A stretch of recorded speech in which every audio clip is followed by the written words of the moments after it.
E aí, gente, bem-vindo ao canal da Jéssica depois desse longo hiatus. E sim, vim falar um pouco de Fórmula 1 para vocês, afinal, temos muito o que falar nessa temporada 2025. Eu sou entusiasta de Fórmula 1 já há muito tempo, mas eu nunca tive muitas pessoas para conversar sobre isso, então eu decidi que eu ia vir para a internet e eu ia buscar amigos aqui, eu ia buscar pessoas para compartilhar ideias, compartilhar análises e comentar sobre essa temporada 2025 que está emocionante, porque temos novamente um brasileiro depois de tantos anos, que é o Gabriel Bortoleto. Então isso também me deu uma empolgação de falar disso, de vir aqui pra internet conversar com vocês também e expor algumas ideias, algumas análises, já que tá tão empolgante esse ano de ter um brasileiro novamente. Vou falar um pouquinho sobre o GP, mas principalmente nesse vídeo você vai ver sobre os treinos e qualificação, o treino de qualificação que aconteceu hoje no sábado aqui na Austrália. Amanhã é a corrida, ainda não vou comentar sobre a corrida, né? Espero que você esteja vendo esse vídeo antes do domingo, mas se está vendo depois, provavelmente postarei um vídeo em seguida falando exclusivamente sobre a primeira corrida, sobre o primeiro Grand Prix aqui na Austrália, mas esse já a gente vai falar um pouquinho sobre os treinos dessa sexta-feira, o terceiro treino que foi hoje, sábado de manhã, e o treino classificatório hoje à tarde. Então falando um pouquinho primeiro do Grand Prix da Austrália, ele acontece desde 1996, lá em Melbourne, na Austrália. Eu tô aqui em Sydney, né? Melbourne é um lugarzinho um pouco mais frio, mais embaixo aqui no mapa.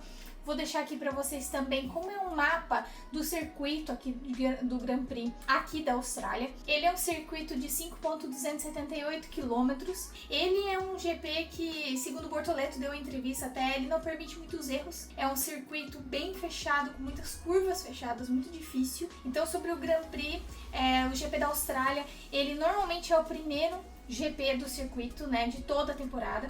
Então ele sempre vem carregado de muita emoção, porque pilotos estão estreando, estão muito nervosos, os carros ainda estão, né, na pré-temporada teve alguns treinos, a pré-temporada foi verificada alguns problemas nos carros, então eles conseguiram ajustar um pouco para esse início, mas a gente não tem uma noção de como o carro vai evoluir durante toda a temporada, tudo que vai sendo melhorado até atingir a melhor performance possível nessa temporada, com o motor que se tem, com a estratégia de pneus, dependendo de cada circuito. Falando um pouquinho do Gabriel Bortoleto, que me fez vir aqui e começar a falar de Fórmula 1. O Gabriel Bortoleto, ele atingiu alguns marcos, como foi o Leclerc, Piastri, que, né, são nomes um pouquinho mais conhecidos, até o George Russell, que quando estrearam na Fórmula 2 e quando estrearam na Fórmula 3, ganharam o campeonato. Então o Bortoleto também, ele começou no primeiro ano de estreia na Fórmula 3, ele foi campeão, e na Fórmula 2 de estreia ele também foi campeão, já vindo pra Fórmula 1, então ele com seus 21 anos, ele vai fazer esse ano, então muito jovem, mas estreante, e já trazendo nas costas esses dois títulos de Fórmula 3 e Fórmula 2. Quem acompanhou um pouco no ano passado a Fórmula 2, ele tinha um grande rival, que era o Hadjar, e ele também está hoje como piloto principal, só que da equipe B da Red Bull. Então essa rivalidade deles na Fórmula 2 talvez venha pra Fórmula 1, não se sabe. Hoje o Gabriel corre na Sauber, que é uma equipe verdinha, vou deixar aqui embaixo pra vocês a imagem do site oficial da Fórmula 1, até vou deixar o link aqui na descrição para vocês acompanharem algumas coisas da reportagens e as informações oficiais da Fórmula 1 que a gente pode verificar no site deles mesmo. Então, das equipes, essa jogo das cadeiras, né, que foi essa mudança de piloto, o Hamilton indo para Ferrari nessa temporada, eu vi muitas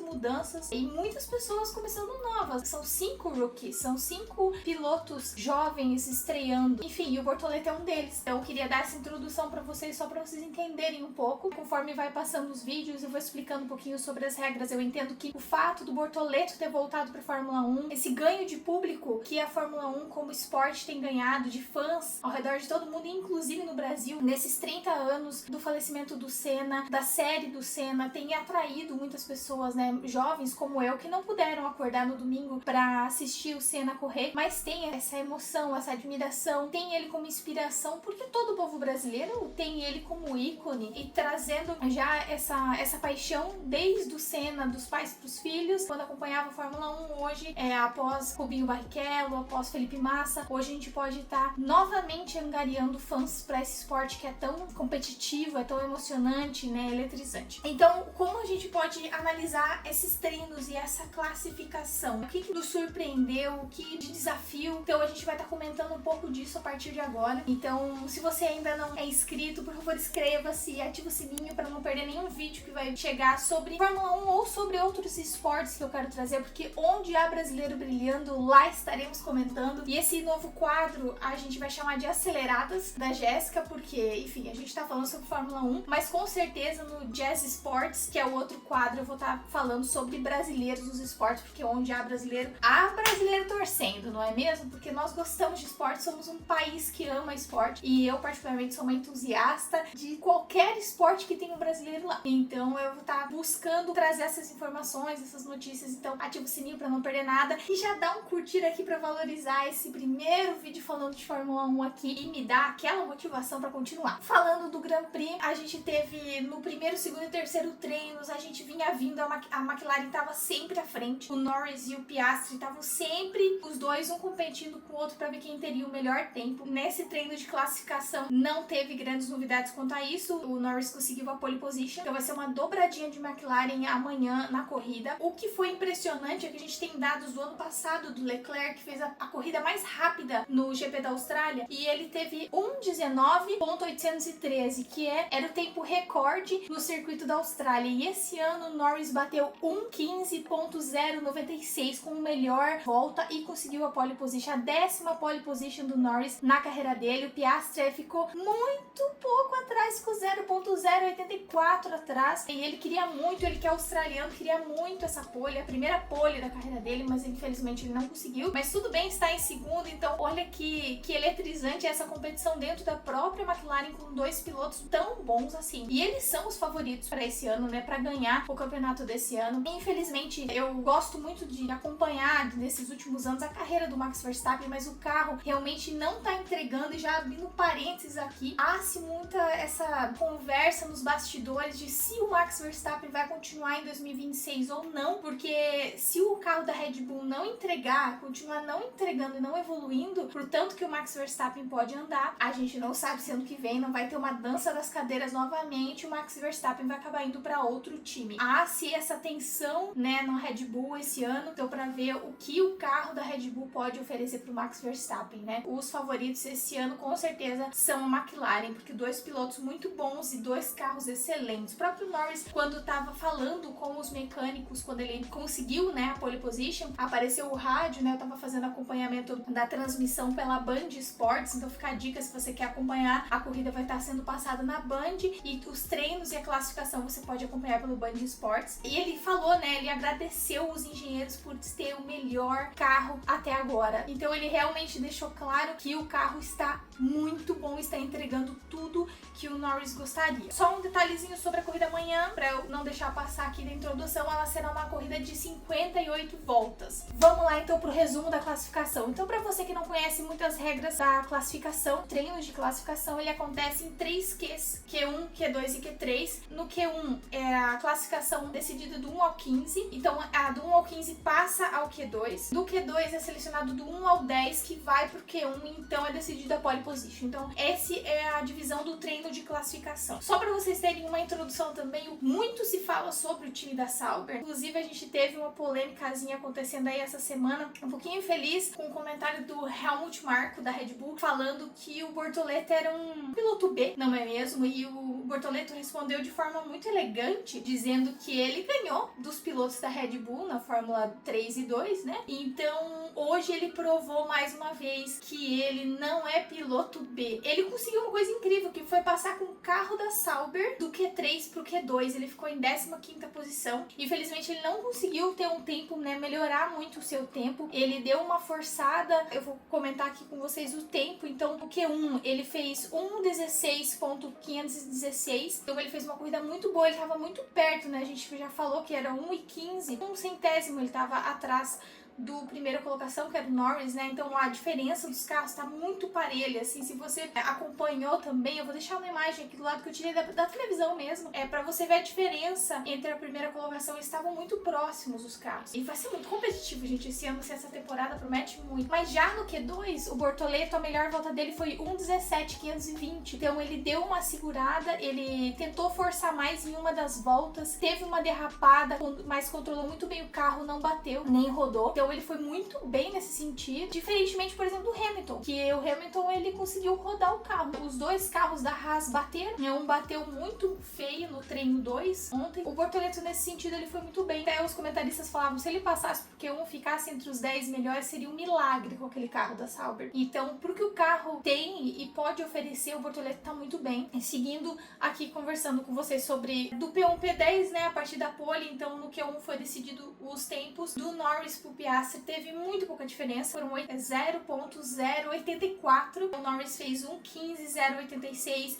e o Piastri fez 1.15.180, então eles foram muito próximos mesmo, que é a primeiro e segundo lugar, dobradinha McLaren. Em terceiro lugar ficou o Verstappen da Red Bull, em quarto lugar o Russell da Mercedes, em quinto lugar ficou o Tsunoda, que é a surpresa master desse top 10, porque ele é da equipe B da Red Bull. Ele falou muito sobre isso em entrevistas no ano passado, porque não estão dando a chance para ele de estar na equipe principal da Red Bull. Então muito ele falou e muitas declarações ele deu sobre isso, e ele veio nesse time B da Red Bull esse ano para se provar, e ele já pegou a quinta posição já para a corrida de amanhã com o carro B da Red Bull. Então o Tsunoda, né, japonês, ele está realmente surpreendendo. O que vamos esperar desse japonês, hein, gente? Porque se ele já tá querendo se provar já desde o início, imagina a temporada toda. Em sexto também, desbancando a Ferrari, incrível, ficou o Albon da Williams. A Williams que vem, já foi incrivelmente gigante e vem de muitos anos lutando. Para você que assiste Drive to Survive na Netflix, né, que são as séries que fazem aquele drama por trás, né, nos bastidores das corridas. Então, se você acompanha, você sabe que a Williams vem nessa luta para voltar a crescer, ter títulos, pegar poles e ganhar corridas. O Albon da Williams desbancou a Ferrari para a primeira corrida da temporada. Então, em sétimo e em oitavo ficou na sequência Leclerc e Hamilton. Todo mundo esperava muito mais da Ferrari, isso na quarta fila. Em nono, o Gasly da Alpine também tirou muito. Uma curiosidade aqui, um parênteses gigante, alguns designers do Brasil mandam seus desenhos de capacete, né? Tem um concurso para ser escolhido os desenhos nesse ano, além, óbvio, do capacete do Bortoleto, que foi um brasileiro que fez o design. O capacete do Gasly da Alpine também foi feito por um brasileiro. Thiago Barra é o nome do designer que fez o capacete do Gasly. Então, meus parabéns aí, mais um brasileiro. E na décima posição, o Sainz, o Carlos Sainz da Williams. Em 11º na classificação ficou o Hadjar, que era o rival na Fórmula 2 do Bortoleto, também na equipe B da Red Bull. Depois, em 12º, a gente tem o Lance Stroll, que é da Aston Martin. Em 14º, a gente tem o Jack Dohan da Alpine. E em 15º, Bortoleto pela Sauber. Em 16º, o Antonelli da Mercedes, que também é um hooker, também é um estreante, né? Assim como o Hadjar, né? Eu esqueci de mencionar anteriormente, em 11ª posição, também é um iniciante. Então, em 17º é o Nico Hülkenberg, que é o parceiro do Bortoleto na Sauber, que é o veterano do Bortoleto. Então, o Bortoleto foi melhor até do que o parceiro de equipe dele. Em 18º, o Liam Lawson, que é da Red Bull. Então, isso aqui foi o maior tapa na cara que o Bortoleto podia ter dado. Aquele comentáriozinho horroroso que Helmut fez sobre o Bortoleto, de que ele é um piloto B, mas na verdade, então, é o Lawson que deve ser um piloto B, não é mesmo? Porque o Bortoleto está melhor na classificação do que o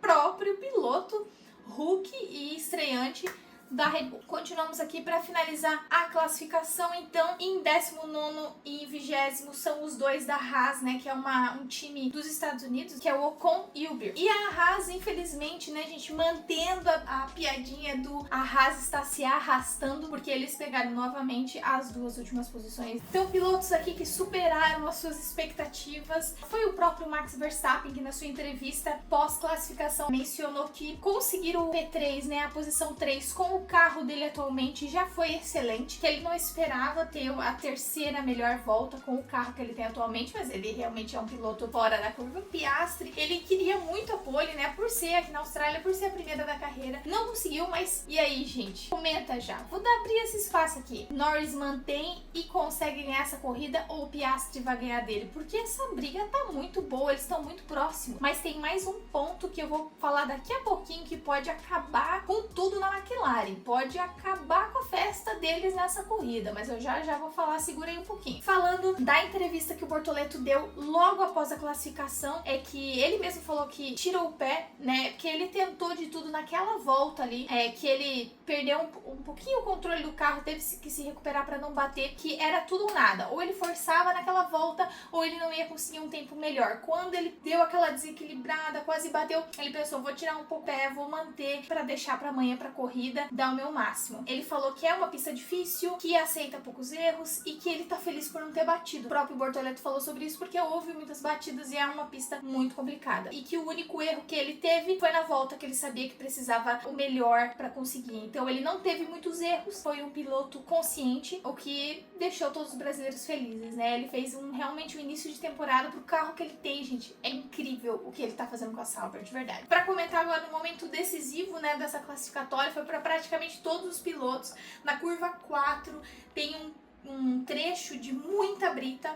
Então a maioria dos carros perde um pouco ali, pega um pouco daquela brita, aquela brita entra na pista e houve algumas bandeiras amarelas, né, que é uma bandeira que sinaliza que há detritos, quando há algum acidente, alguma coisa, há algo na pista que pode prejudicar os carros. Normalmente é essa parte de brita, né, que quando um carro entra, ele sobe poeirão e vai brita para todos os lados, porque é uma curva muito fechada e quando ela volta, normalmente o carro perde um pouco ali o controle da direção e ali mesmo foi onde o Hamilton rodou, foi onde a Haas bateu, então é uma curva ali que tá preocupando muito e foi algo muito decisivo agora na classificação. Então, resumindo aqui o treino de classificação, Norris na pole, Piastri, Verstappen ali na briga. Agora vem o que eu queria falar pra vocês, que o que pode desbancar a McLaren. Ano passado a gente acompanhou uma corrida eletrizante no GP do Brasil, chuva, Max Verstappen largou em última posição e ganhou a corrida. Então é isso que eu queria destacar pra vocês. A previsão amanhã é de 91% de chuva e vai cair 10 graus a temperatura, vai estar ali entre 12 e 24 graus, além de chuva. Chuva é bom pra quem? Max Verstappen. Meu palpite pra amanhã, e vou jogar aqui pra internet, meu palpite é que Max Verstappen ganha essa corrida por causa do clima, porque o Norris e o Piastri, eu não acredito que eles têm tanta boa desenvoltura na chuva como o Max Verstappen tem. E Bortoleto também deu uma declaração em entrevista logo após a classificação de que ele está contando com a chuva, porque ele gosta de correr na chuva. Olha só a cria do Ayrton Senna, não é mesmo? Rei de Mônaco, rei da chuva. Espero realmente que seja ótimo pro Bortoleto, ele ganhe algumas posições. Se ele conseguir ficar entre os 10, vai ser assim, ó, tão grandioso pra um carro como a Sauber, que ia ser incrível, não é mesmo? Então amanhã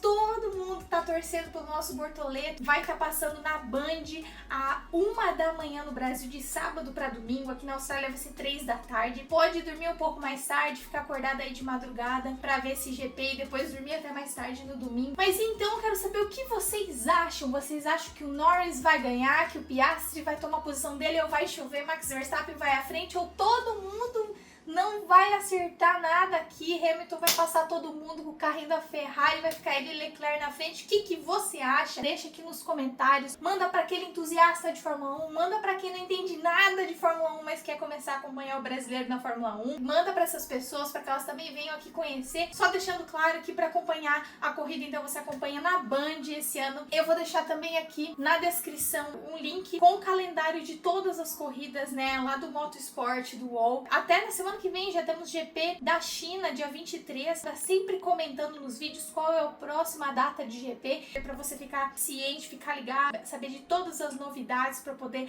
compartilhar com seus amigos no trabalho, nas suas rodas de conversa. Vamos ver então o que vai acontecer amanhã, a nossa corrida de estreia, GP da Austrália em Melbourne, corrida de início dessa temporada 2025 da Fórmula 1, e eu conto com o seu engajamento, sua participação e a sua amizade aqui na internet pra gente comentar muito, viver muitas emoções nessa temporada de Fórmula 1 aqui no YouTube também comigo. Seja bem-vindo oficialmente ao Aceleradas da Jéssica e vamos pra cima que essa temporada 2025 promete. É nóis! Um beijo, até amanhã na corrida!